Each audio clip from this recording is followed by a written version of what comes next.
Okay, hello everybody. Thank you for coming on an early Friday morning after a very long week. I'm very impressed with the turnout and rather terrified at the same time. I'm Sean Bobbitt, Director of Photography. No, thanks. What we're going to do today is specifically look at handheld camera work. You might ask yourself, why would a DOP be giving an operating workshop at a cinematography festival? Which is a really good question. And the answer is because ARRI asked me to do something and I was desperate for an idea. And this is what I came up with. So what we're going to be looking at is how I do it. It's not the only way that you can work a handheld camera, and there are a lot of different people doing it a different way. But this is the sort of the method and the approach that I have developed over the last 30 years. God, terrifying when you think about it. So what we're going to do is we're going to, in a minute, have a presentation from ARRI themselves about the Allura camera. We're also going to talk a little bit about the XT, and then we're going to go into the handheld workshop itself. And we're going to specifically look at initially drama applications, and then we'll look also then at documentary applications. My name is Mark. I'm the product manager for digital camera systems at ARRI, and I'll briefly run you through the Alexa XT and the AMIRA camera. I'll give you a very brief overview. If you want all the gory details, go to the ARRI website. I just spent a couple of months putting everything I have on my laptop up on the website, all the drawings, all the specs, everything is up there. If you're a masochist, you can read through all of that. Starting with the Alexa Classic cameras. These were the cameras we introduced June 2010. They have a module for SBS Pro cards built in. They have the Alexa logo on the left side there, and there is 5 models of those. Now, of those, we still have one in the program, which is the original Alexa, also known as Alexa EV or Alexa 50.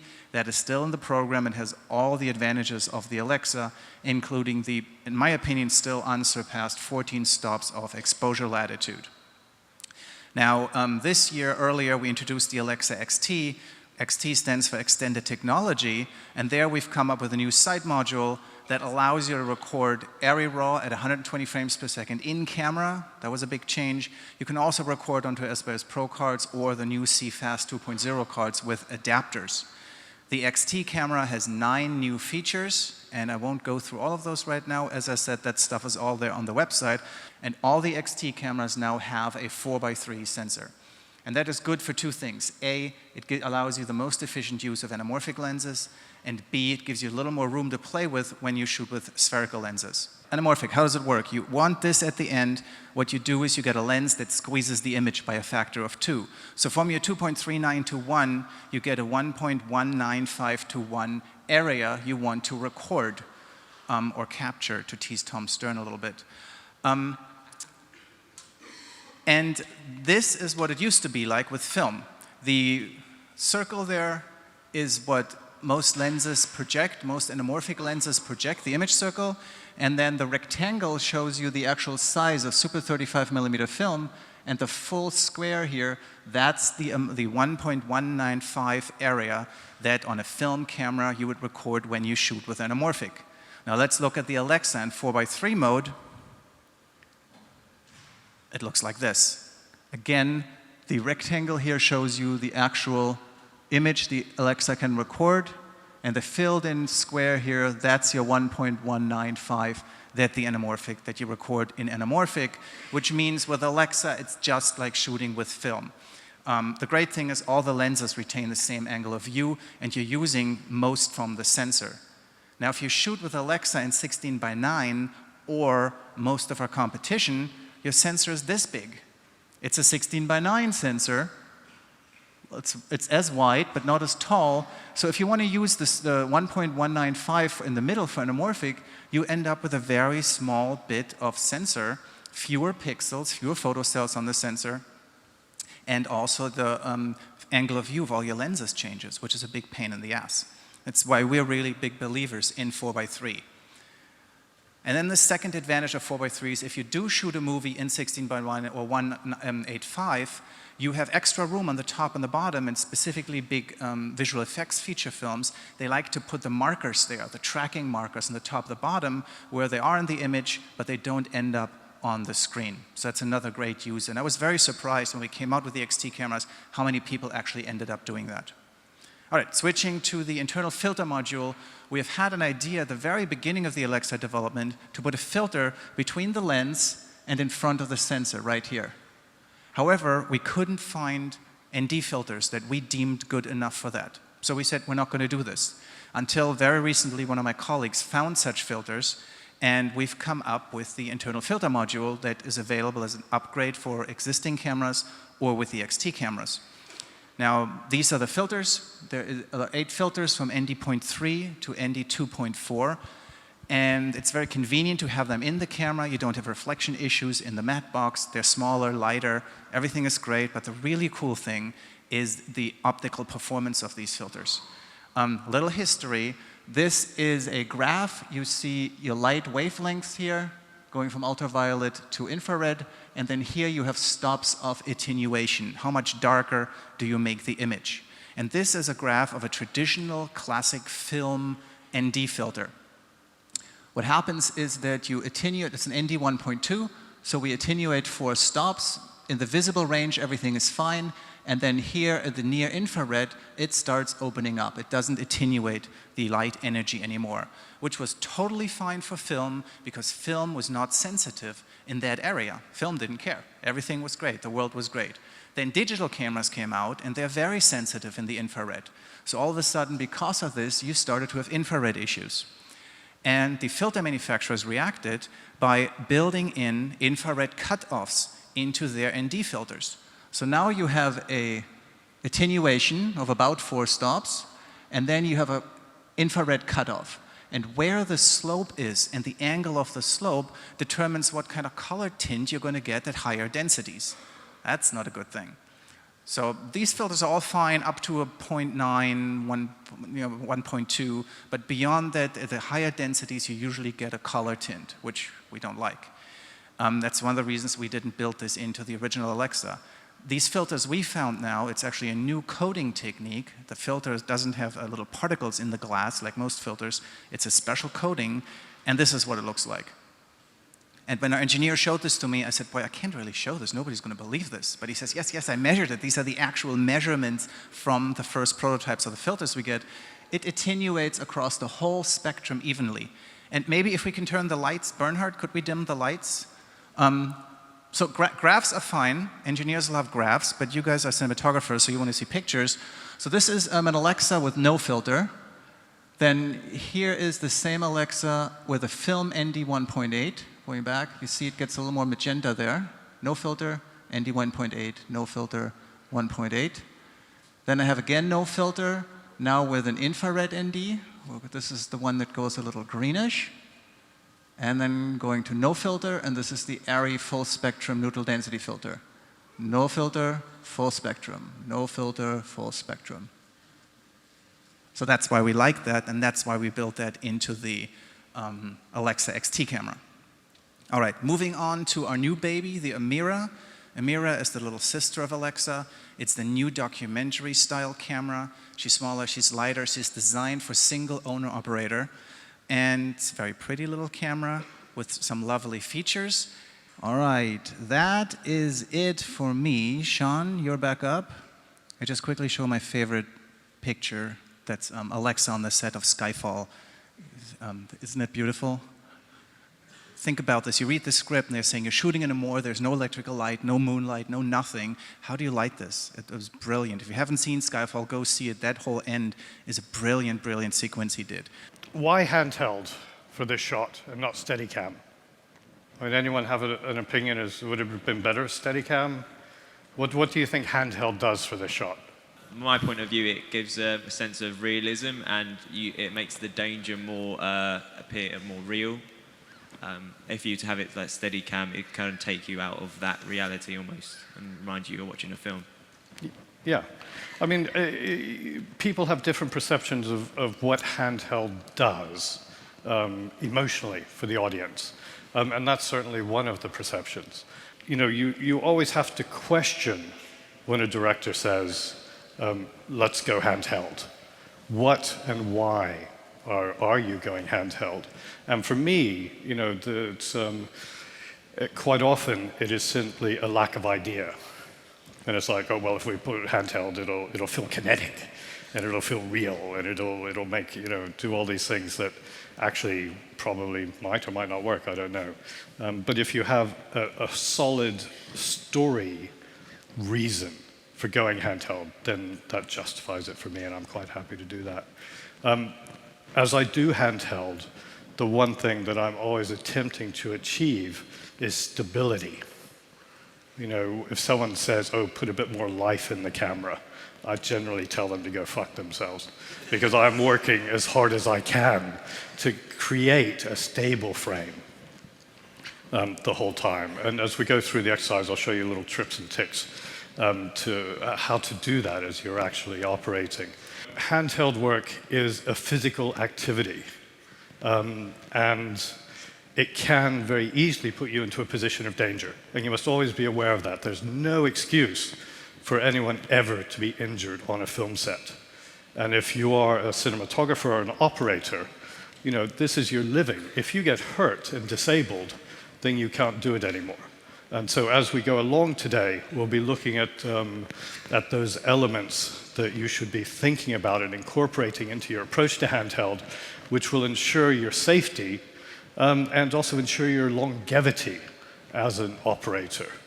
Now, a lot of you, particularly students, you might be thinking, well, I'm never going to operate. I'm a director of photography. I will get an operator in for me. If you can do that, fantastic. The reality is that as most of you graduate and move into the real world, you're not going to walk straight onto a very large feature film with a full crew. There is a huge oversupply of young cinematographers coming into the market, and that oversupply is being absorbed by the reality television world and elements of the doco world, which you will, most of you, I mean there will be exceptions, but most of you will have to make a living somehow. And you will find that you know, television is a great place to start. It's also a great place to hone your skills. So even if you don't think you're never going to be an operator, you might find yourself being put into a position where you do have to operate. So I would say it is worth your while to start thinking about those skills and start thinking about how you're going to do it if you're put into that situation. I know when I was the first job sort of I got in the industry, well, it wasn't the first job. The first thing I did was a news sound man, but I was the worst news sound man in the world, so I didn't last very long at that. But as I became, you know, an operating news cameraman, I didn't have the foggiest idea. I mean, it was embarrassing, you know, but people had faith in me, and they would send me out, and if I came back with pictures, they were so excited. First of all, that I came back at all. But secondly, that I might have a picture. So, you know, be aware this, you might find yourself having to do this without ever planning to do it. Operating should never draw attention to itself. It should all be about the character and the performance. Planning is always the key, which kind of, you know, as we get to the documentary part of this, which I hope we'll have time to get to, documentary is the exact opposite. Because you arrive on a location, you have a rough idea of what might happen, but you don't know. You are simply responding to the events around you. If you're doing documentary news, reality programming, you cannot anticipate exactly what's going to happen. You must anticipate what you think is going to happen so that you try and get yourself in the best position the whole time.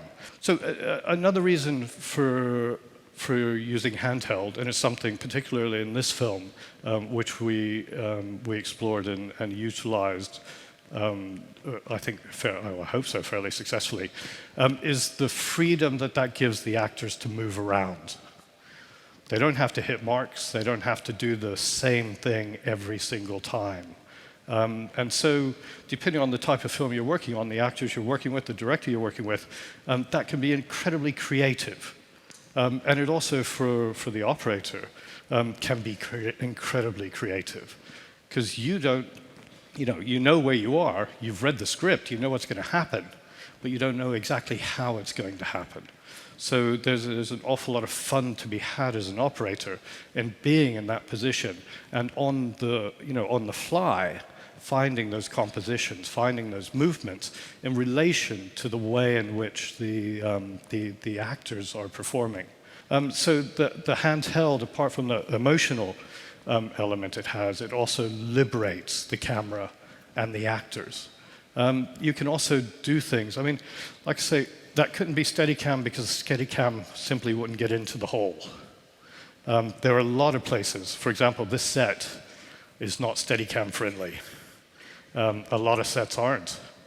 And as we go through the little exercise later, you'll see exactly why that might be.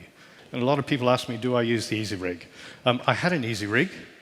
I bought one very early on. I was very excited. I put it on, I started working with it, and I thought, what the fuck is this? So I phoned up the guy who made it and said, look, what's this supposed to do? And I'm going to phone him. He's a very nice man. I believe he's Swedish. He's a news cameraman who had a degenerative back disease. And so he was having immense difficulty and pain standing still doing interviews. So he designed the Easy Rig to take the weight off his shoulders and put it onto his hip. So it is specifically designed as a stationary handheld device, not as a walking handheld device. He finds it quite amusing that everyone thinks it's a cheap Steadicam. But what it does if you try to walk with it is it takes the movement of the hips and induces it into the camera, so that you're actually putting movement into the camera by using the Steadicam. Now, a lot of people have found a way around that and use it very usefully.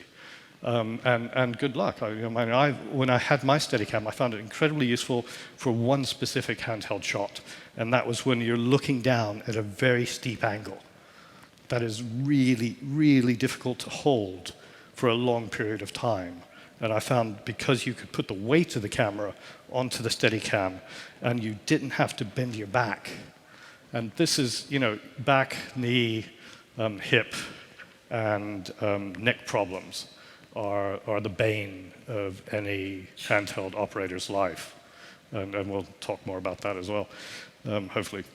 God, we've got a lot to talk about. I'm going to forget all of it. So anyway, the Easy Rig is not specifically designed for movement. It's designed for standing still. So if a producer says to you, oh, we've got an Easy Rig, we'll do it all handheld with the Easy Rig, smile, say thank you, and then try and get rid of the Easy Rig and get some more lenses.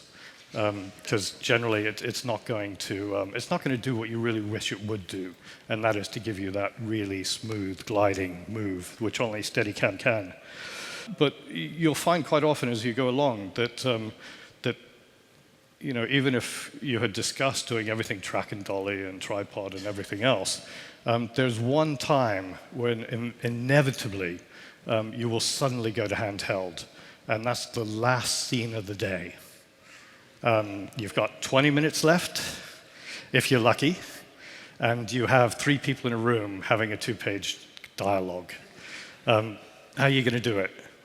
Well, if you can't put it off, handheld is one possible way of very quickly acquiring a very simple and effective coverage of a scene. And we'll talk about that as we break down our little scenario later. It's not ideal. I mean, it smacks of desperation, because it is desperate, but it can sometimes get you out of a hole. There's never enough time. There will never be enough time. I mean, you talk to people who do $150, $250 million features, they don't have enough time. So if you're doing something for under $1 million, you most certainly are not going to have enough time. So handheld can be a very effective way of helping you meet that requirement. But it is also dreadfully abused, as I said earlier. But also experienced actors now. A lot of them have a different aesthetic particularly if they don't come from a theatrical background, and they're not used to having to be in exactly the right place at exactly the right time. They don't see that as being important, so they never are. And if you're on a track or on the legs, it's very difficult to capture their performance, because suddenly, they're 6 inches off, they're a foot off, they're standing over in the corner in the dark. They're not even in frame anymore. So if you're handheld, at least you stand a chance of keeping up with them. But that shouldn't be the first consideration. The first and most important consideration should be, does it help tell the story? As in all camera movement, of whatever sort it is, it should be motivated by the story and what is happening within the scene itself. You're also finding a lot of younger directors who are coming out who haven't had a chance to work with the dolly and to work on track and dolly. And they're terrified that it's going to take too long to set up the track. And so they don't want to do that. Instead of, hopefully most of them learn over time. A well-conceived dolly shot in a plan séquence can save you so much time. You can do so much off of one track if it's well conceived and well placed, and the actors are capable of working within the scenario that's laid out. But you see a lot of people are afraid that they're going to lose time and they're not going to get enough shots. So they would just much rather stick it on the shoulder and accept the fact that it might be a little bit wobbly. Operators are an incredibly valuable asset to any production. They are much more skilled, the majority of them, than I will ever be. It is simply the fact that I have always had a camera and I have always looked through the camera, that it's reached the point now where if I'm not on the camera and I'm sat back watching a monitor, I just get bored and kind of lose interest in the whole production. And that's not a good thing for a DOP to do. So for me, it's quite important to be there with the frame. But you have to, if you have an operator, it's the same process as you do with the director, where you start talking about the concepts of the film, the look of the film, how the camera's going to move, how the composition is going to work. You have to sit down with your operator and go through all of that stuff and look at things and reference things. And make it clear that they understand what your aesthetic is. And they're very keen. What they're there to do is to realize your ideas. So you just have to communicate with them very clearly and very succinctly exactly what it is that you are expecting of them. And then watch very carefully as they do the shots. And at the end of each shot, have a comment. Usually, I try to be very positive. I don't walk up to them and say, boy, that was a load of shit, what are you thinking of? It's usually, that was great, but at such and such a point, maybe, let's just shift the composition slightly, so that there's a constant dialogue between the two of you, so he or she understands what you're thinking, and can then successfully do it. For me, the handheld, it's very much a shoulder-based system, and we'll get a camera out in a minute and have a look at that. I've seen a lot of people who actually hold the camera in front, and I can't do that. And I think that sort of system was really developed in the early days when takes were under a minute and a minute and a half. A lot of the takes, for example, in The Place Beyond the Pines, I was shooting 2 perf 35 mil. A 400-foot mag is 8.5 minutes long. Every single take was out 8.5 minutes long. So, and God knows how many takes we'd do in a day, but quite often it would be the way that we worked on that film. You shoot, you load, you shoot, you load, you shoot, you load. We did 40,000 feet one day or something like that. I mean, it's just a huge. So physically, it can be incredibly demanding, so that you have to be physically. Look at me, I'm an Adonis. You have to be physically fit and capable to do it. And so the first thing I do at the beginning, if I know I'm going to be doing handheld, I warm up. It sounds rather poncy, what do you think you are, some sort of athlete or something. But believe me, Do it. I don't know if you saw me when Mark was on earlier, I was in the background stretching. It is so important that you look after your body. If you don't, I mean, like I say, look at me. It's obvious I've looked after mine so brilliantly. But if you don't look after your body, it'll let you down. And that's it, game over at that point. People are paying you to do something. If they're paying you to do handheld, then I feel you're kind of duty-bound to do everything you possibly can to do the best job you can. So a level of physical fitness is a very good thing. And before you begin, always stretch. And the important things are the neck, the back, particularly the lumbar, the hips, the knees, and the ankles. These are the places that take all the stress. So make sure that you're well stretched out and that you're ready to go. I mean, if you pull a hamstring on day one of a 72-day shoot, that's not a good thing. You can avoid that by simply stretching. And I know you will feel like a prat, you will look like a prat on the set, and you see people giggling and, oh, what do you think he's doing? Fuck them, okay?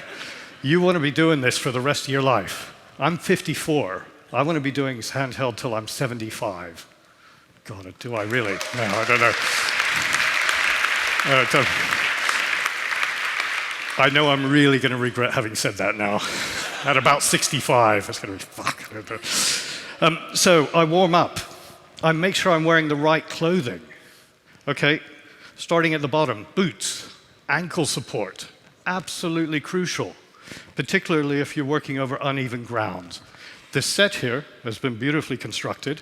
I don't know if you can see it, but the floor is absolutely ruffled. This is lethal. This is a real challenge because and we'll look at stance as a movement in a minute, but this is going to be very interesting to work on this surface. Protect your ankles. All of the weight is coming down through your ankles. So be sure, if you're shooting outside, you will be on uneven ground. And a twisted ankle, again, you're out of the game. So boots, absolutely important. Handheld with flip-flops, you're an idiot, okay? So the boots. So coming up next, your knees. Your knees are incredibly complicated joints. And they move in all sorts of interesting ways. You can also move them in ways that they are not meant to be moved in quite easily with your handheld. The extra weight of the camera, particularly as you get the weight off of the knee and start to twist it, put lateral forces on it, creates an awful lot of pressure here. I have a permanent patellar tendinosis in both knees, and I'm lucky. So far I haven't done any tendons, I haven't done any meniscus, I haven't done anything bad. And the reason why is because I strap myself up. And I usually do this in private, so I'm highly embarrassed to actually do it in front of all you people, because I actually thought that only 12 of you would turn up today. So I'm really it's not something that I generally show. But this is a very simple knee support. And what it does is it means that when I get into a position where I'm off, my weight is off the center of the knee, and the knee is being twisted and placed in a way that is unnatural, it helps it. It just stops it from popping out. My knee once popped out, and it was an audible sound, followed by another audible sound as I hit the ground. Now, luckily, I just jerked it, and it popped straight back in again, at which point the first AC fainted. Which was good, because that then gave me a distraction to sort of limp off and figure out what I was going to do for the rest of the day. But so I strap up both knees. Knee pads. Now, you don't have to get knee pads that are quite as ugly as these, but these are very dear to my heart. If you look very closely, there's a little brown patch just there. I don't know if you can see that. That is Ryan Gosling's vomit. So, I will never wash these knee pads again. And I'll probably sell them on eBay at some point as well. But remember, just because of that, don't ever lick your knee pads. They get into dreadful places. So anyway, I put the knee pads on. These are just basically skateboarding knee pads. which I purchased in Morocco many, many years ago. The modern knee pad is not quite so bulbous and so embarrassingly obvious. Why do I wear knee pads? Anyone got an idea? Because I kneel a lot, exactly. And for many, many, many years, I kneeled without knee pads, hence the patellar tendinosis in both knees. You don't want chronic patellar tendinosis. It hurts. So, as you're coming down, the knee pad also gives you, it not only gives you support, because I've got a lot of space there, so my knee is solid. It doesn't wobble. But it also means that I can come to the ground with quite an amount of force without injuring myself. I can also bump into things. I mean, this set is fantastic. I will bump into a lot of things here and not hurt myself. So knee pads, I know it looks a bit odd, but I don't care. The next thing is your back. Every cameraman has a back problem. Particularly if you've come up through news and documentary and you've been doing a lot of handhelds for a lot of years. Touch wood, I have been very lucky. I don't have any extreme problems apart from my third and fourth vertebrae are irreparably damaged from looking through a lens like that for many, many years. So if you're on a tripod, adjust it properly so that you're looking straight. Don't go like that, or else you'll get what I've got, and you don't want it. For my lower back, I have one of these. I'm wearing one. You can't even tell, can you? It's so discreet. But it's a lumbar support. So it goes around, you can tighten it up. And what this does is just hold the lower back in place. It gives a little bit of help so that, again, when you're doing those bending bits, it's got a bit of support. The back isn't really a great design for doing things off-center. And you've got the camera on the shoulder. A lot of the time, that actor, once you land into position, the actor shifts his weight. And it's like, oh, fuck. So you've got to shift your weight as well. And you don't want to, at that point, be doing a foot change, because it's going to look too obvious. So you find yourself in this position for 8.5 minutes. And that's not fun. So give yourself as much chance as you possibly can. And just these things are really cheap. And you can find them all over the world. And, again, like I say, very discreet. No one need know you're wearing it. But it will help. Once you get a back problem, it'll never go away. I mean, no matter what surgery you do, I've got friends with disc issues. They've got, you name it. They've had all these sort of operations and fusion and this, that, and the other. And it's not good. So try and avoid it if you can. Because again, once your back's gone, that's it. Well, it's not it. You'll get an operator, of course, to do it for you. But you will never have the fun of doing it yourself. Elbow pads. I'm not actually going to put them on. I'm just going to show them to you because I feel too ridiculous actually wearing them. But again, particularly, I might have to put them on. Doorways. Doorways are a bitch, okay? It's really easy going forward through one. Try going backwards through one at high speed with a camera on your shoulder. You will hit the door. It's I've got a really bizarre little technique to try and avoid doing that. But again, protect yourself. The elbows are very vulnerable. It's hard to really damage them, but when you hit them, they really hurt. There's no point in hurting yourself. The next thing is getting the camera onto your shoulder. A bit of advice, let someone else do it. It's very difficult, and you put an awful lot of stress on your back to try and lift the camera yourself. If someone else is doing it, they can lift it and hold it without putting it's more of a, a twisting force onto the back. Most of the injuries, come on in. See, this is the sort of man that you want to come in with your camera. And, it's a simple matter then of stepping into the camera. And now you're set. Okay, you're warmed up. You're ready to go. Oh, good. God. Before the camera comes on your shoulder, in any form of operating, you have to ensure that the equipment is set up correctly. I don't know if any of you came here earlier. You'll see that I was over there adjusting the bars. This is the Alexa XT, and it has the ARRI bars on it. There's a large number of different types of systems that you can use, and I hope we'll get the blue modular as well at some point and have a look at that. And there's a different system on the AMIRA. For me, this is my favorite system because it's simple and it's light. What you're looking for the whole time is to minimize the weight of the camera so that you can maximize the amount of time that you have the camera on your shoulder.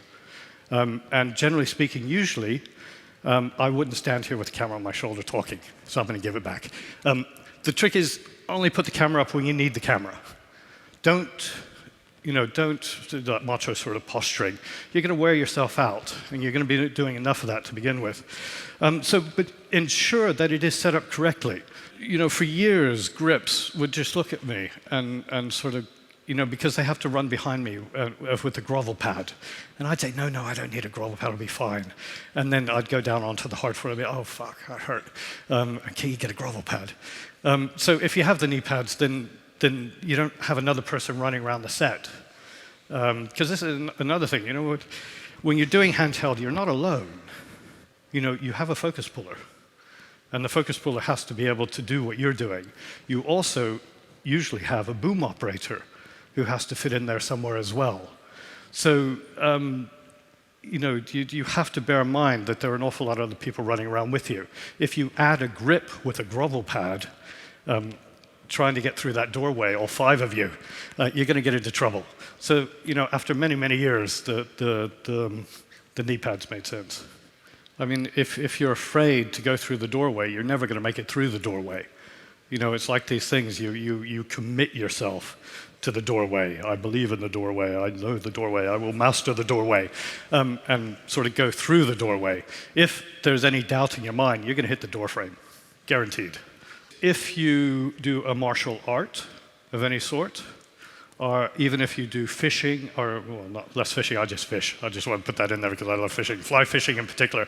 But if you shoot, or if you do archery, all of those things require balance and stability. And I would highly recommend, I used to do Taekwondo, and for a while I did Tai Chi. And what those teach you is balance and movement. The idea is to create stability the whole time and fluidity. And so, I mean, those are all of those are fantastic things to do. They also teach you breathing techniques. The whole time, I mean, you have this thing on your shoulder and it is heavy. And it is off to one side. It is off your center of gravity. So you have to compensate for it always. The one thing I forgot to add as well is that I have a permanent curvature of the spine. My spine goes like that because I've had a camera on my right for so long. I'd walk into an osteopath's office, they go, what the fuck is wrong with you? Because one shoulder is much lower than the other, and I've got all this bizarre stuff. And I say, I'm a cameraman, they go, okay, we understand. But it is curved because it's now trying to compensate for that extra weight off the center. If you look at your body, all the weight goes straight up and down. And to put something heavy so high up, I mean, that has a huge effect on your stability and on your balance. So you need to counter that as best you can. And the way I do that is through having done martial arts. The basic stance of all martial arts is exactly the same. You have one leg slightly, your leading leg, slightly in front of the other behind, they're shoulder width apart, you bend your knee slightly. This position gives you the maximum amount of stability for a human body. You try to keep your weight over the center between the two knees. When you're standing in this position, that is your most stable. You'll find that this is the same if you shoot. It's roughly the same position, although you tend to have one further behind. It's the same with archery, and it's the same, like I say, with all the martial arts. So anything where you're looking for stability would be a good sport to do, which would enhance your your handheld operation. Like I say, I fly fish, which is very sedate, but I do stand like this when I do so. So that's my excuse. And you know what you're looking for. What's the most stable platform that we ever put a camera on? Sorry? The ground. Very good. Okay, off the ground. What is the most stable platform? Well, there's a dolly, but even simpler. Not everyone can afford a dolly. I thought I heard someone say it. It's a tripod. Absolutely. And why is it stable? It has 3 points of contact with the floor. 2 points, you can wobble. 3 points, you're solid. So just standing here right now, I have only 2 points of contact with any solid surface. So I'm not maximizing my stability. Look at the way I'm holding it. I've got my arm in tight on both sides, and I'm resting the camera on here. I then bring the camera on my shoulder tight to the side of my face. So with the camera, I'm creating 3 points of contact, my head and my 2 arms. And if you look, if I assume the stance, I can hold this incredibly steady for an incredibly long period of time. You know, absolutely rock steady, in fact. So this is the basic stance from which everything else comes. Now, like I say, different people do it in different ways, but this is what I've learned works best for me. And it also makes logical sense. You know, I've got a tripod up here, I'm supporting the camera as solidly as I can, and then I'm maximizing my balance and my contact with the floor. The other thing I do is to cheat. Whenever I can, if I'm standing, I touch something. That creates my 3rd point of contact. So even if it's a chair, if it's a bit of wall, particularly, I love walls. Walls don't move, and you can really lean against it. 3 points of contact. This is, if you take nothing else away from today, take this away. There are 2 other things there are 3 things that I really want everyone to kind of take away today. This is the first one. Wherever you can, find that little bit. And sometimes it is, say for example, if you're kneeling, it might be that I get my hand to here. Whatever it takes. You know, if I'm in this position now, I am absolutely stable. And from this position, I can move up and transition into another position. So that's the first basic position. If you're doing a long take, you don't want to be inducing your breathing into the camera. As you breathe, your shoulder goes up and down, you have the camera on your shoulder, you're going to induce movement. And what you're trying to do the whole time is to reduce movement, not induce movement. So it's the same sort of thing. Like I say, if you're doing archery, if you're doing any of those shooting skills, what you do is take a couple of deep breaths. Isn't that exciting? And take a deep breath and slowly exhale and then go. What you're doing is you are oxygenating your muscles so that from that point on you can take shallow breaths with much less movement of the body. What you will find is that after an 8.5-minute take, you are suffering from oxygen depletion. And sometimes the muscles will just almost stop working. So you must ensure that you are well oxygenated. It helps if you haven't drunk a bottle of vodka the night before, because your blood system will be working slightly more efficiently and you can get those oxyhemoglobin elements moving around very quickly. But think of your breathing and think about it in relation to the length of the shot. I mean, what I try to do, if the shot goes on and on and on, is to find the moments where I can take a deep breath and hide that in movement. So, but always before I take, and most actors I work with a lot, like Michael Fassbender, he knows things are serious when I go,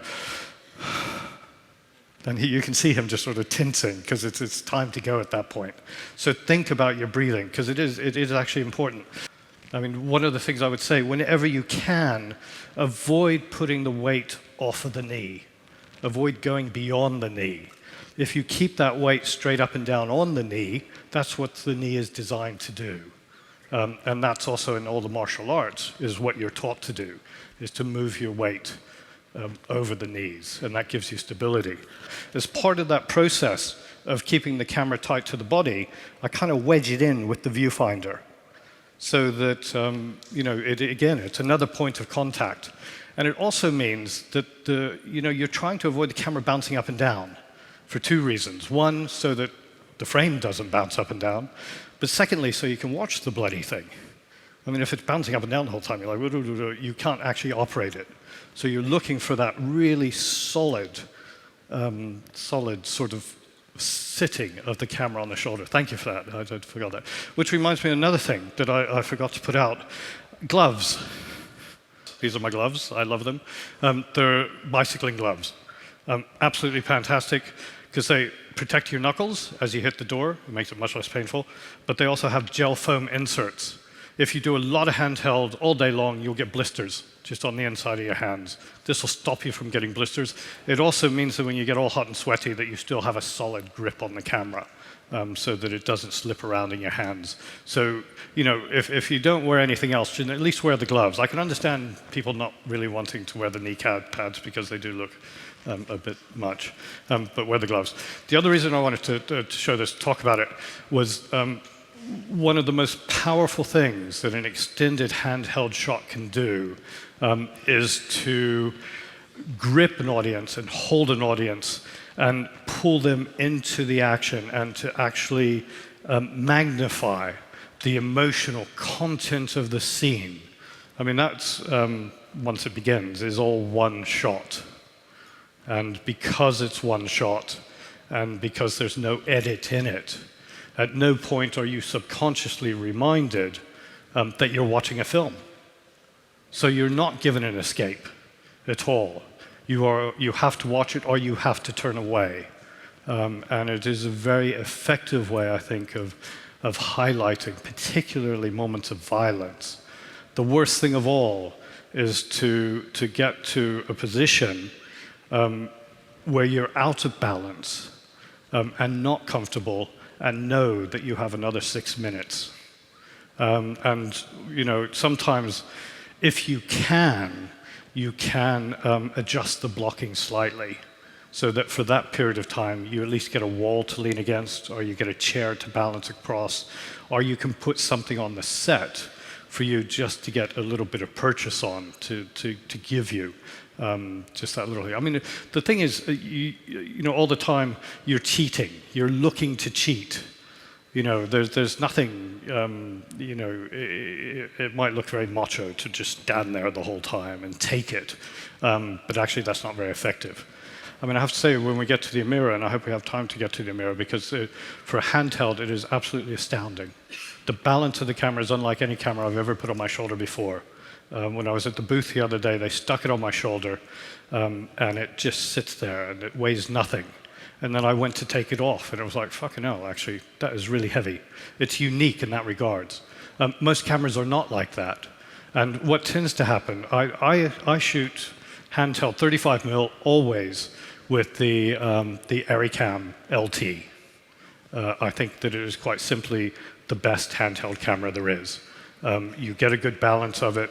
It is absolutely reliable. It is sturdy. I have banged those things into walls. I've even came off a dolly at high speed handheld and did a triple Salco over the top of it. I couldn't break it.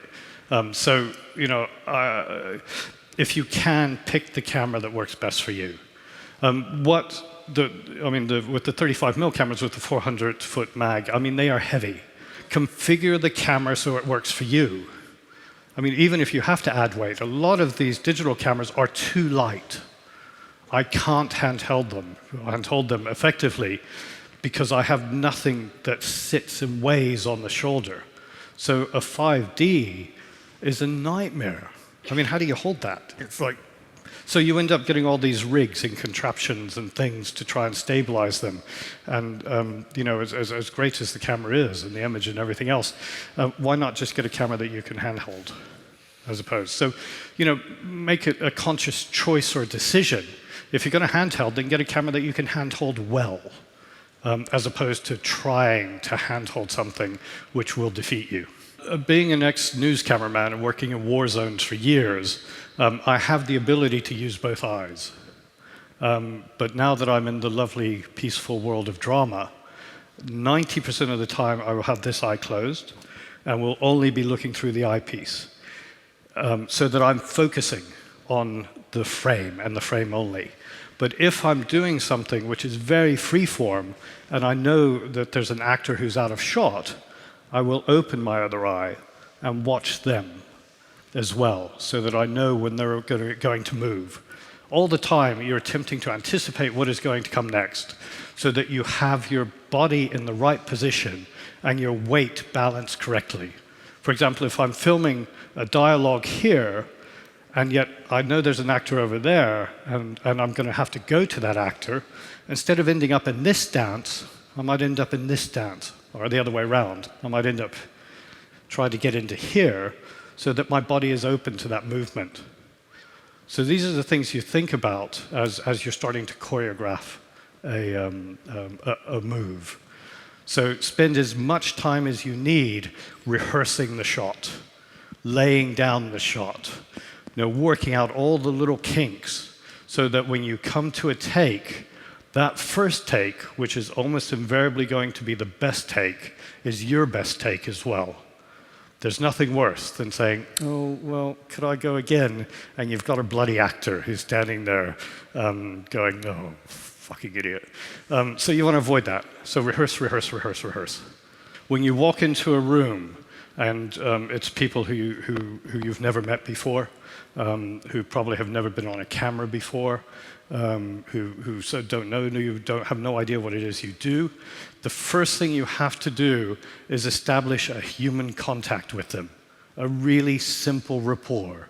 Go up, introduce yourself to them, explain to them who you are, what you do, and then ask for a cup of tea, or talk about the football scores. Just any sort of momentary contact, so that they can then say, okay, I know who that person is. He's okay. He's not a threat in any way. I know what he does. And he likes tea. Isn't he human? So just something like that, anything, so that they know who you are. Because once people know who you are, they can ignore you. And that's the story of my life, sadly. But so once you have established that, then it is important to break off contact with them and to get on with your job. Now, avoid direct eye contact. You're wanting at this point to let the situation that person is in take over from your presence. So to do that, move very quietly, move very slowly. Like I say, avoid eye contact, avoid any sudden movements. Just act as if you were around a dangerous animal which was going to attack you if you drew its attention. And you would be amazed with just those simple things. And if you can see people starting to bristle a little bit or starting to look at you, stop, turn away, and engage yourself in something else. And then slowly come back in. Also, if you're in a room, don't start directly in front of them and next to them. Start at the back of the room. Work your way slowly round the room. Again, now, when I was doing documentaries, everyone thinks, oh, documentaries, it's all handheld, all handheld. I shot 95% of everything on a tripod. So, that's a whole nother skill. I could give you a 3-hour course on how to move with a tripod in a documentary situation. But the thing is, move slowly, move quietly. Do not draw attention to yourself. Then when there's a break, go up and reintroduce yourself and have a chat, so that you're constantly showing these people that A, you're just another person, and B, maybe you're a nice guy, but also C, that you're very professional. And you would be amazed if you just follow those really simple little procedures. People will hopefully get so engrossed in their own story or their own events that you will literally disappear. As soon as you say something, drop something, step on their cat, you've blown it.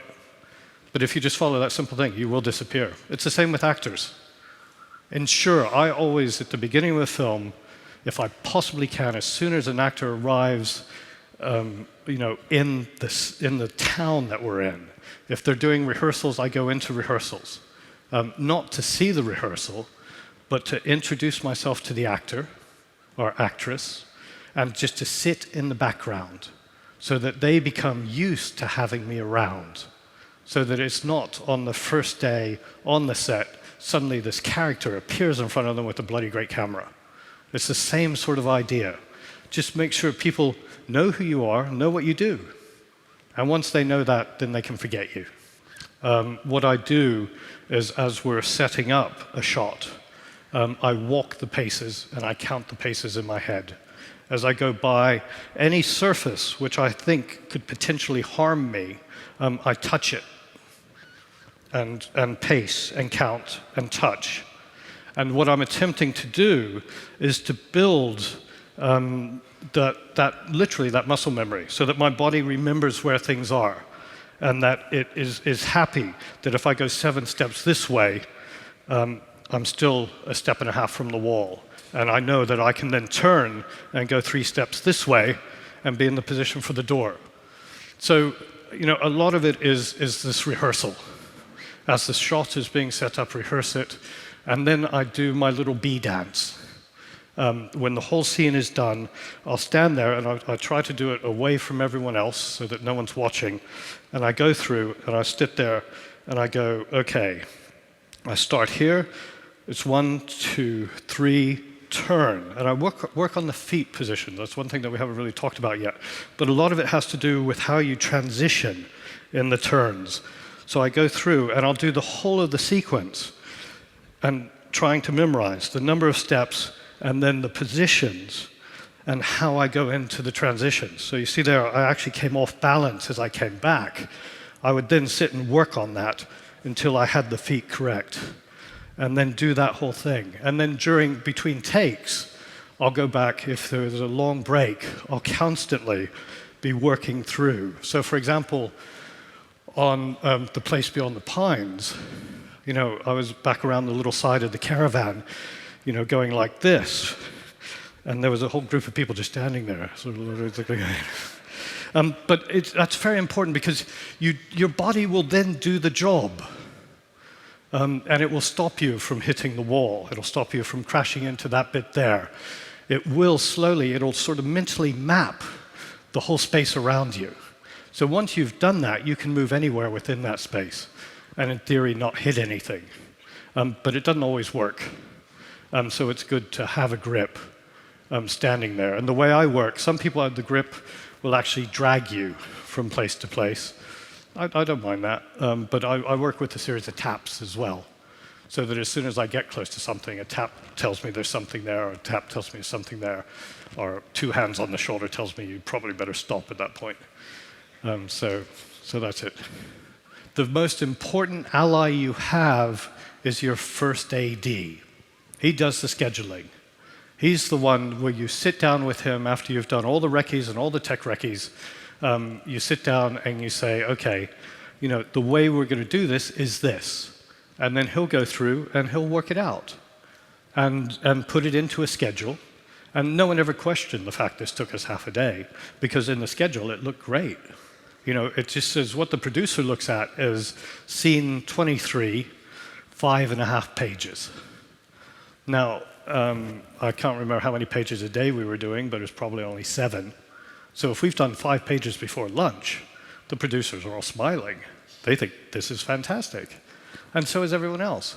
So you just have to, and so maybe if it even took us a whole day, what you see on the screen is an awful lot more important than what's written on a schedule. If it's going to take you a day, take a day. But try and ensure that you flag that up in the earliest possible time you can, so that the first AD can schedule it correctly, and so that everyone is aware of what is going to happen, so there are no surprises. This thing of holding the camera here and walking backwards, I do an awful lot of that. It is extremely painful, because you're putting an awful lot of stress on the mid part of your back there. And it's not really designed to do that. It's also not very stable, that height, because you have no points of contact except for your hands. So maybe you have 2 points of contact there, so you don't have those 3 points of contact to give you the stability. And it is, like I say, it's very unstable. Also, because the center of gravity is pushed way away from your body. If you try to hold the camera next to you, because of that height, you're inducing the movement of your hips. So it doesn't really work. If you try and hold it here, it's very difficult to disconnect the hips from the movement. When you have it on your shoulder, that hip movement you can disconnect. You can sit there and you can wave your hips around and not move the shoulders at all. But once you're there, because of the actual movement of the muscles of the leg, it's very difficult. So that's, for me, it's a killer. If I see a script and the director says, oh, we're going to do handheld, and it's all kids, which I did in a film called Africa United, it's like, oh, fuck. This is going to hurt, or else we get Steadicam. If you have a very wide lens, you can hide the movement of the camera in the wide lens. I mean, the lens I had on, in fact, let's bring it on now. Let's put it on. Is it an 18 or a 16? It's a 16 mil. Okay, a 16 mil, I can hold that absolutely solid because the actual field of view is so large. It's much more forgiving because it's actually hiding the wobbles that are induced into it. And then as I walk with it, we can again keep it very smooth. It's not pleasant on the face. If you hold your hand up towards the lens, into the lens, there we go. You see how that distorts as it comes in and out. So although this might be the perfect lens to get smooth movement, if you're going to be close to actors, maybe it's not the right thing outside of a comedy. I would use this if I wanted a wide shot of a scene and I was standing away from the actors. If I can, and I'm working close in with actors, I'll always try to get to the 27 or the 32. Those are the sort of primo handheld lenses, because you get that sort of maximum wide-angle field to hide the wobble, but you're starting to minimize the distortion of the lens on the features of the actor. The distance that you're working from the actors is often dictated by the size of the set. And those 2 degrees of focus can make, of width, of field of view, or 4 degrees or whatever it is, can make all the difference in the world compositionally in relation to your subject and the background. Now, composition just isn't about a face, or at least it isn't for me. It's about everything in the frame. And what I try to do is to find a balance or an imbalance, depending on the effect that it's going for, within that frame. And sometimes, I'll put up the camera and I'll look at it and I'll ask for the 27, or I'll ask for the 32, usually first. And I get up and I get into position and I look at it, and then there's just a little something that is right on the edge of frame that just isn't right. And if I try to move the frame to include it or to lose it, it kills the rest of the composition. So I'll then go to a 27, and it'll work beautifully. So if you're handheld, and then we'll look at a longer lens now as well, you want to be working in that area. The better you get at handheld, the longer the lenses you can effectively hold. I mean, this is a 50 mil, which you look at the field of view. This is a very different field of view. Now, I can also hold this very steady. Would you want to use a 50 mil though? Because as you start to move with it, no matter how hard you try, you're going to introduce movement into it. You cannot hide the movement in the same way, particularly if you're going to move quickly. The beauty of it is, though, that when you come into a close-up, it's a flattering lens.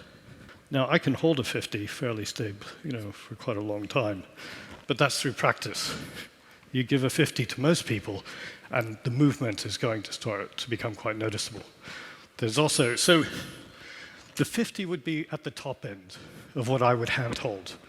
But I've held 75s. I've handheld 100mm. It was a very interesting scene in Shame, which I won't show, because it's a threesome on a bed. It is just a little bit embarrassing for a mixed audience, which is a 100mm handheld lens. And it was exactly the right lens for the job. So you can handhold any lens you like, but if you're looking for stability, you want to be working in the wider spectrum. There's also another very, very important consideration. You want to give your focus puller a chance. There's no point doing a fantastic move like that if it's all out of focus. So you're a nighttime interior, and say you've done one pass handheld on a 27mm at T2, and you've sort of set up a wide movement of the scene. If you then go on to a 50mm at T2, is that going to help your focus puller? You know, at T2 50mm, especially if you're working, say, 2 feet to 8 feet at any point, your focus puller is fucked. You know, his depth of field at that point is when you're at 2 foot, you know, it's in quarters of an inch. And you're moving the whole time. The distance between you and your object is constantly changing. Every take is slightly different. You know, that's not really going to do anyone any good. The best focus pullers in the world, absolutely, they can do that. But even them on a bad day, you know, you're putting pressure there that's not necessary. So instead of going to the 50, go to the 40. It's quite remarkable how much more depth of focus, depth of field the 40mm lens has in relation to closeness as compared to the 50mm. That gives your focus puller a chance. Or if you can, go to the 35. Oh, the other thing, if you're going to put a 40mm up at T2, maybe light it up. Light it up to T4. You know, think about what you can do to ensure that everyone else can do their job, particularly the first AC. And talk to your first AC. They can then position themselves and prepare themselves. I mean, some first ACs will go through and they'll put little marks down and set up little distances so that they know that if I'm here and the actor's there, then it's going to be such and such a distance. If they do that, then try to do the best you can to get onto their marks. I mean, if you've prepared it and you've done everything well, you'll be in the right place anyway in relation to the frame that you've already set. But you know, your ACs are an important consideration. Walking with actors and holding them in frame. There are 2 things that I do to ensure that I am as stable and the shot is as good as it can be. The single most important thing is to walk in step with the actor. So that and we'll get someone out here and we'll do this in a minute. So as they're stepping forward, I'm stepping backwards. And every time their foot goes down, my foot goes down. The distance won't change, but more importantly, it is the camera movement. Their movement up and down is exactly the same as my movement up and down. So it looks steady. To help that, the second most important thing I do is to nail the headroom down. We all understand about headroom. It's the distance between the top of the head and the bottom of the frame. If you can get yourself into a position, and we'll do it in a minute, and nail the headroom, absolutely hold it exactly the same throughout, that combined with synchronizing your footsteps will create the illusion of steadiness. The camera might still be going up and down, but you're actually locking it to the person, so it looks stable. And you will find that if you do it enough, you do it quite naturally. You simply fall into step with them. And if you can do that, lock the headroom, fall into step, then you've cracked it. Everything else then becomes a variation of that. And working on and rehearsing the scene, and working on your foot movement and your balance. If they're an experienced actor, they know. And they will just set off and you will respond to them. If they're an inexperienced actor, then say to them, look, I'm following you. Whatever you do, I will do. Now, when you look at the actor, you think, bloody hell, he's got long legs. I don't. How am I going to do this? And the height, it's like, OK, I can handle this. But assess it and think, well, what am I going to do to deal with this? Let's get the camera up and let's give this a go. So all I'll ask you to do is to walk straight. Yep. And I'll ask you just to stop me from crashing into anything. In fact, what I'll do before we do that is do a little memory thing and just come back 1, 2, 3, 4, 5, 6, 9. So I know it's 9 to there. I know it's 7. I've got a lump there. And I've got all those cables to the side that I can trip over. As you walk through, those are the things you want to start thinking about. Look for things that are going to cause you trouble. And think, well, can I eliminate that in some way?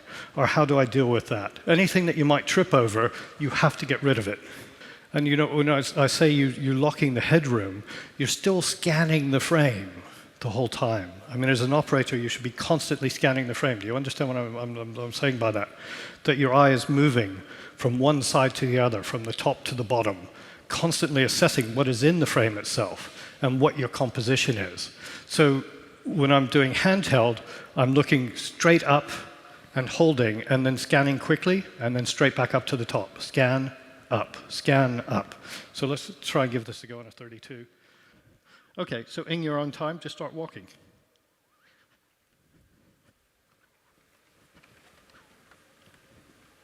OK, good.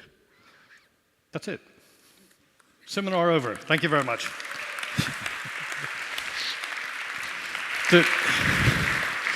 The important thing is the first step. All actors will give you a read of some sort. They will let you know. I mean, what is really important is keep your ears open the whole time. Listen. Sometimes an actor will say, I'm going to make a cup of tea, at which point you know that actor is going to move. So you must be prepared to move. I was watching very carefully for him. Before he took his first step, it was like, I'm going to take a step. There was just the smallest little tell. And so I'm ready. I'm waiting. I've got my weight forward slightly. As soon as his body starts to move, I'm moving. So I'm in the step from the first step on. And these tells are really important. And really good actors are fantastic because they will let you know what they're going to do with their body. The most difficult one is standing up from sitting down. A great actor will move to the front of the chair and then come up. You know, a not-so-great actor will just pop straight up and you're fucked. But most actors, you know, it's a physical thing. They will position themselves to let you know that they're about to do it. The great thing about drama is that you have read the script and you know what is going to happen, hopefully. If they're much taller and they have long legs, I have to extend my step to hold them, which will induce an element of instability. But you know, you have to then think, well, should we be doing handheld? Maybe Steadicam, where you can lift it up on the arm, might be a better way of dealing with that actor. Or maybe a track and dolly. So you really have to question whether handheld is the best way to get the shot that you're looking for. Because if you are on a wide lens, handheld, looking up the nose of an actor, it can sometimes be not very flattering. So, you know, there's no easy way around it. Or get a very tall operator to do it. Walking forwards is the easiest thing of all, because we all do that. And you can see what's in front of you, so there's nothing unknown. Walking backwards, a little bit of practice. It's important to lift the feet, okay? A little thing like that, if you're dragging your feet, can cause a problem. So I don't know whether I do this because I can't see it, but I always think that I must be. So you're particularly going backwards, lift your feet. So that if anything comes along, you go over the top of it, you don't catch your heel on it and fall backwards. Forwards, easy. Backwards, not so bad. Sideways. Now, this can be a killer. And it's something this is what I do. I don't know what anyone else does. But you can actually move very quickly. So it's just crossing the feet behind. And I can run quite quickly that way and then trip up and fall over as well. But it's something to practice. If you can avoid the sideways, then, unless you feel comfortable doing it, well, no, I mean, you shouldn't avoid anything. You should do everything. So just practice it. And the circular thing is also really interesting, because that effectively is a sideways movement. Foot positioning, is a very important part of that rehearsal, because that's how you maintain your balance. So as you're rehearsing a scene, concentrate on where your feet are.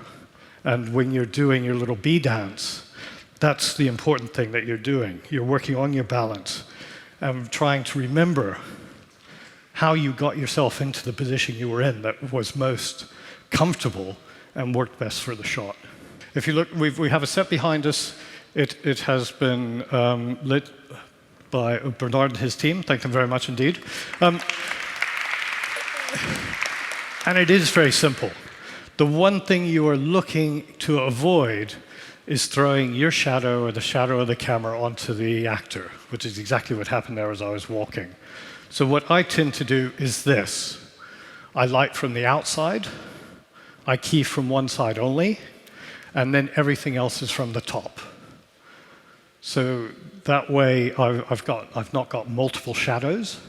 The majority of shadows I have in the room themselves are from above. The thing that kills you is is light coming in from the side, because you then have to figure out how you avoid crossing it. So when you look at a set, and as I came on this morning, I looked at this set, it was like, okay, it's very clear to me that I have to key from the back, going in through the windows, and then just put a little bit on the top. My idea of lighting is simplicity. If I can do it with one light, I'll do it with one light. Like I said, I was a sound man for about a year. I was the worst sound man in Europe. It's a period of my life which I would wish to forget. But I don't forget it, because I remember the cameramen who were nice to me and those who were assholes. And don't be an asshole to the sound department. They're your colleagues. It's very important what they're doing. There was a comment on one of the seminars the other day that 70% of the information that we receive is through our ears. So sound is absolutely crucial. I know for a fact that good sound in a film makes my pictures look better. So why am I going to get in the way in the sound department? I'm not. I'm going to help them out as best I can. And there's no point in swinging around and seeing the boom op and yelling at him if you didn't tell him you were going to swing around. I do not spend my life sitting in a darkened tent looking at a monitor. And I do not have an iris control that I whiz up and down as the camera moves from one light place to a dark place. I would tend to light the set so that everything within it falls within the exposure that I would wish to use. Now, if you're using a camera that has a limited exposure or small exposure latitude, then handheld work can become slightly more difficult, because you have to put an awful lot more effort into the lighting so that you can see everything that you wish to see in the frame. And in the documentary world, this is something that becomes quite a big issue, because you don't control the lighting. So if you have a camera that has a wide exposure latitude, then you will get better images, because you don't need to be adjusting the iris all the time. As a sort of set rule of thumb, I set the exposure and I leave the exposure. I never ride the exposure. I think this is something that's becoming a habit with the video cameras. But get out of it. You'll find that when you come actually in to do the grade, that it will drive you crazy, all of these little shifts of exposure. If you're going to do that, if you think you're going to need to light in one bit and darken another, then save it for the grade, where you can do it in a controlled situation with an expert who can help you to smooth out the images. So just be aware that that constant movement of the aperture is not an optimum way of acquiring images, unless you have an extreme change in the intensity of light and what you are covering. I have to admit, when I was a documentary cameraman, you have no choice. because quite often events happen where you start in one room and your subject walks outside. So you're wide open in the room, and it's T16 outside. What are you going to do? You have to rack down the iris. But generally speaking, in a drama situation, light the set. Make it right to begin with, and then you won't need to ride the aperture. So I light the area for the actors to move within. And so in the wider shots, I'm watching very carefully where they end up and thinking about at what point maybe we'll put it in a close-up. And if necessary, then for that close-up, I'll bring in a little something to help it out. But I'm a firm believer that if you get your lights in the right place, at the right angle, with the correct intensity and the correct color, then everything should fall into place. If you're doing a very stylized film, then you have to work within the genre, and maybe you do have to light every individual shot. But I would tend to light for 360 degrees, so that if we do go handheld, we can go anywhere handheld within the set. And only if there's a very horrible shadow in a close-up would I then come in and augment that and try and help the actor. To create, I hate to use the word coverage, because usually coverage makes me spit, but you have to tell a story. And quite often you cannot tell the story in just one shot. You need to create a sequence of shots to tell the story. So we're going to have a little scenario here, and we'll create a sequence from it.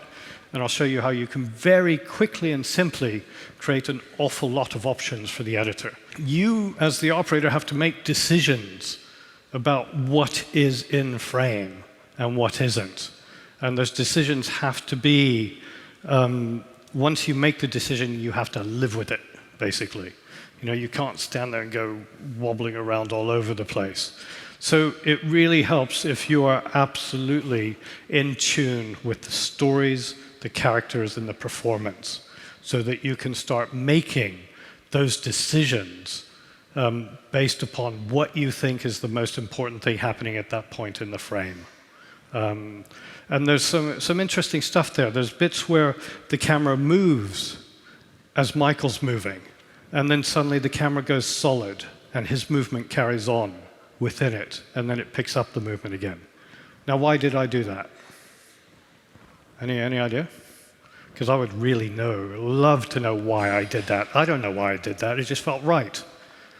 So, sometimes you really, and it's not to say, get all touchy-feely about it, but you have to be in and involved and focused in the performance and in the action itself. And that's where the movement is induced. I mean, it's kind of perverse to use a handheld camera and then stand still. Where the handheld camera really comes into its own is in movement and transitions of movement. So just standing still, it's not the most effective way. Stick it on a tripod. And in fact, one of the trips that I do when I'm doing handheld and I'm working on a longer lens and I'm not moving is I bring the tripod out and I rest on it. If I'm sitting down, I bring out some boxes and I rest on them. I stick a steady bag on it and I rest. It's cheating, but it means that I have control of the stability of the camera. So I'd like to get a couple of actors up, if I could, please. We have a very quick scenario here that we're going to run through, and I don't think we're going to have quite enough time to do all of it. But if I could get you in position, and I'll get you in the doorway, we'll move this out of the way. And what we've asked them to do is a very simple thing. And if on action you could just do it for us so that we can see. Are you ready? And action.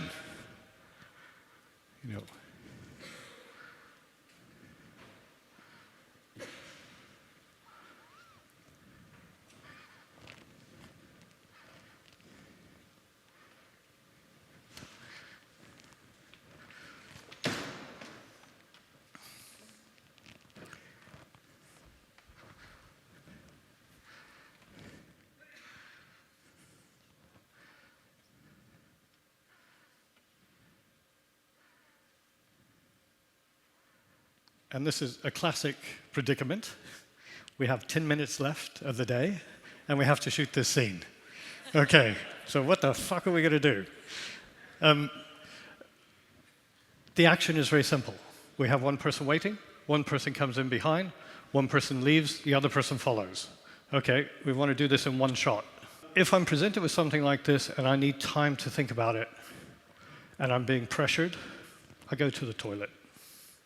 And I sit there, and I take as much time as I need and think it through, and then come out. So I don't have that option this time, so let's break it down. We're in here. What's of interest to us? What's interest to us is what is she doing? Where is she? We want to establish that right off the bat. We want to see him come through the door and establish him in the background. When he leaves, do we need to follow him? I don't know. Maybe not in the first shot. Maybe we think if we've got time, we'll do that in the second shot. But in the first shot, the important thing is her journey and following him. Because we don't know, is she going to catch up with him as she goes through? And will there be a confrontation in here? So what we want to be able to do is to start on the actress, find a position that includes him in the back of the shot, and then follow her through and follow her back again. So they have set up a series of obstacles for me to achieve this. First of all, almost all of this. Now, ask yourself, are you going to see it or are you not going to see it? If you're not going to see it, get rid of it. So the first thing we want to do is to lose, if we can, almost all of this stuff, primarily this bit and that bit. Now, the chair. The chair is a dilemma for me because it could be useful. I might be able to rest on it and hold it. But as I look at the relationship between the actors, how am I going to see him in the background if he's standing directly behind? So this is where your relationship with the director comes in very helpful. Because you can say to the director, look, would it be an awful thing if as the actor came in, instead of standing right in the doorway, he stands a little bit more towards the window? I think I'd want you further away. If he does a stop around here, because if I'm going to be at the chair, I can side frame her and open up to allow him to come into the space. Maybe it's only for a quick beat. You just stop here for a look, and then you go. Okay? So the director has agreed. Thank God. I can now use the chair to rest on. Do I really want to use the chair? I think I do.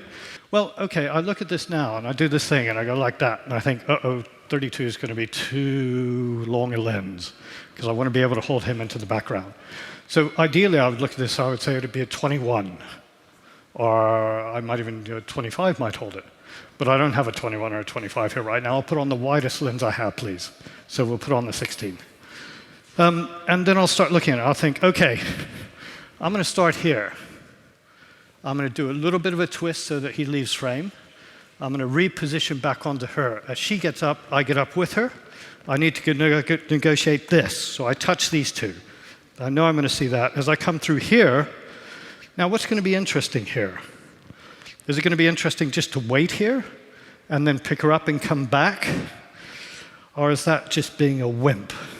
That's too easy, because I've already positioned myself to get through the door. This is a major consideration. Doorways are really important because they hurt when you hit them. So, you know, if I'm in a hurry and I don't want to risk the shot dying, maybe I would say I'm just going to come to here. Then I'm in a position to come straight back through the door. I know this is here. I know that she's coming back onto the seat. So I can literally come back and get myself into the correct position.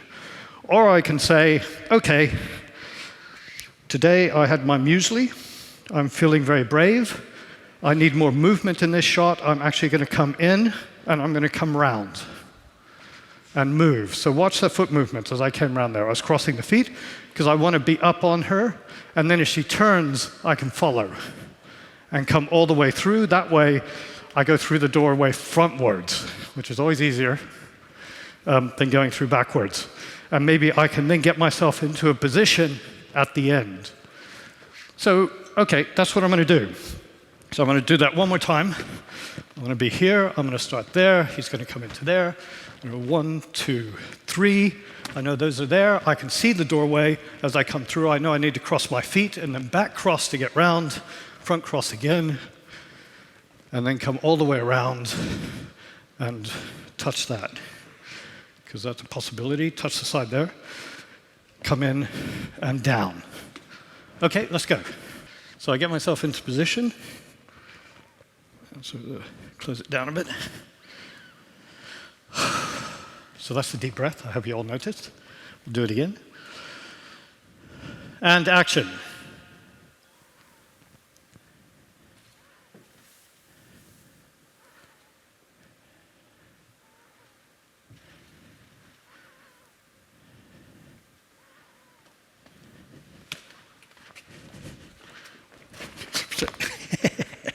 So, we'll call this a good rehearsal.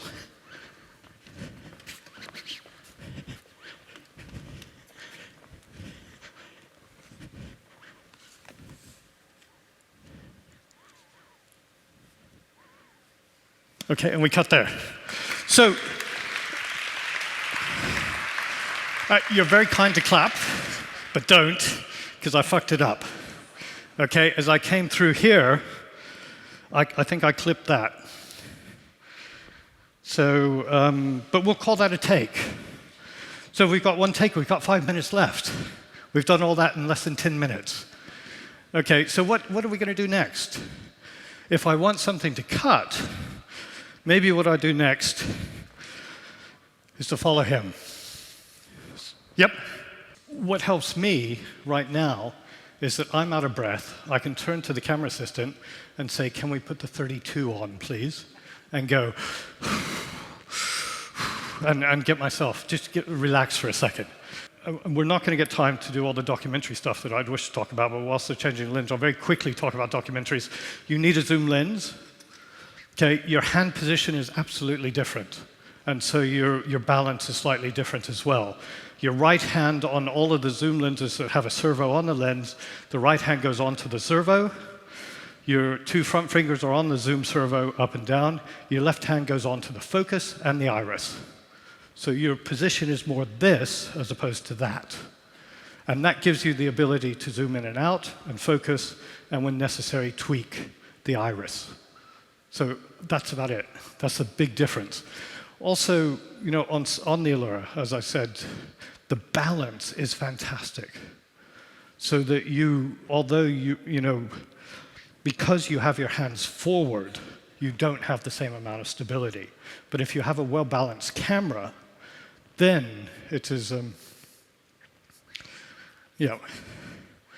But you see, if you can almost let your hands go. I mean, this doesn't have a lens on right now, but it really is. And if you get a chance, go to the stand and stick that on your shoulder, because its perceived weight is nothing. You go to lift it up, and it's like, fucking hell, that's bloody heavy. But your perception of it is that it is very lightweight. This is an important camera, okay? And I think its application is more than just documentary. I'm going to be using this for handheld, particularly that shot you were talking about earlier, where you go like that. This is ideal. You know, full 444 ProRes. What more do you want? Okay, so we're going to work on the 32. I'm going to ask you to help me here this time as well, because what I'm going to attempt to do is pick up our friend in the doorway and get through this doorway. And I'm also going to move this chair. I was going to move the table, but maybe not. Or maybe I'm not going to do that. I think given the time, you're always looking for the escape routes as you're working out a shot. This is my escape route. I don't want to get too close to the actor, so I can pop out here and then shift and follow him, get to here, and then whip hand round to a close-up, so we see the reaction of the actress. I'm going to lose that chair, because I know I'm going to hit it. Okay, let's give it a go. So if I could have the camera up. Now, I'll get you in behind me there. And hopefully you won't need to do anything, but if I'm going to hit the table or if I'm going to hit that, then just give me a tap. Yeah, just spot me a bit. Now, what I'm going to do is I know if my foot's there in the center of the door frame, I'll get through it. So I'm going to stick my foot there and then just pull my foot forward. And then let's see what happens. Okay, and action.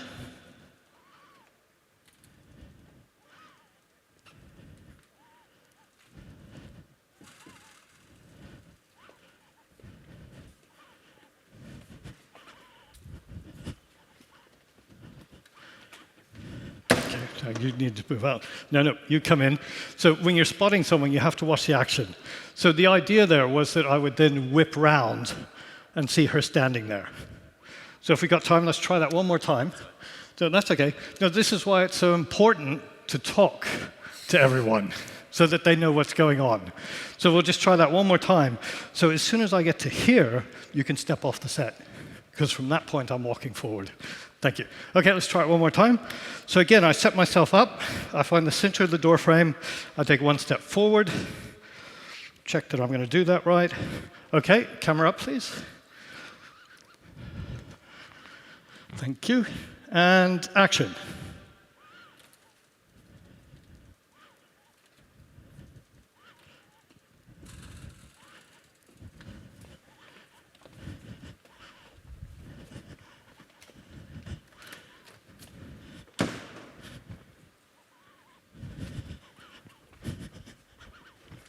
Ooh, bugger. Great. OK, we'll cut there. But you get the general idea. You know, and you see where I went wrong there. I touched everything on the way out, but I never rehearsed coming back in. So I never touched this corner. So I wasn't expecting to find it. In the real world, I would lose that, because I never see it. So, I mean, the editor would be able to cut in and out of that on numerous occasions. So in 15 minutes, we have a scene. So that's the general idea. Thank you very much for coming. I hope you've learned something. And I'll see you next year. Thank you.